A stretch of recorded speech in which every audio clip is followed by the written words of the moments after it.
একদিন সকালবেলা আকাশে কালো মেঘ, একটু পরেই টিপ টিপ করে বৃষ্টি নামল।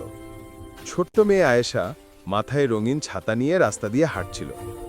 ছাতায় বৃষ্টির চিকচিক শব্দ, টুপটাপ টুপটাপ। আয়েশা খুব মজা পাচ্ছিল।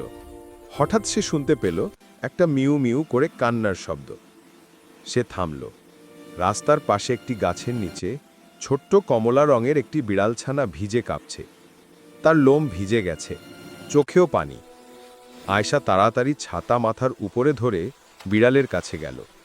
সে বলল, ওহ, তুমি কেন কাঁদছ? ভয় পেয়েছ? বিড়ালটা আবার মিউ মিউ করল। আয়েশার খুব মায়া লাগলো।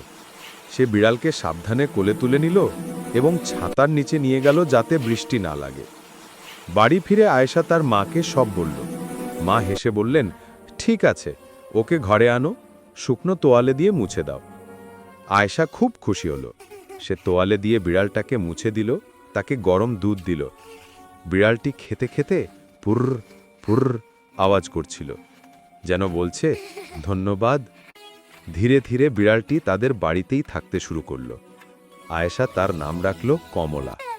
প্রতিদিন স্কুল থেকে এসে আয়েশা কমলার সঙ্গে খেলত, কখনো বল ছোড়া, কখনো দৌড়ঝাঁপ।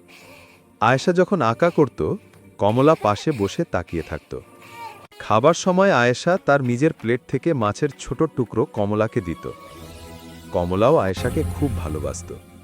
রাত হলে তার বিছানার পাশে গোল হয়ে শুয়ে পড়ত। বৃষ্টি হলে আর ভয় পেত না, কারণ এখন তার একটা সুন্দর ভালোবাসার বন্ধু আছে। এভাবে আয়েশা আর কমলা একে অপরের জীবনের সবচেয়ে প্রিয় বন্ধু হয়ে উঠল। আর সেই বৃষ্টির দিন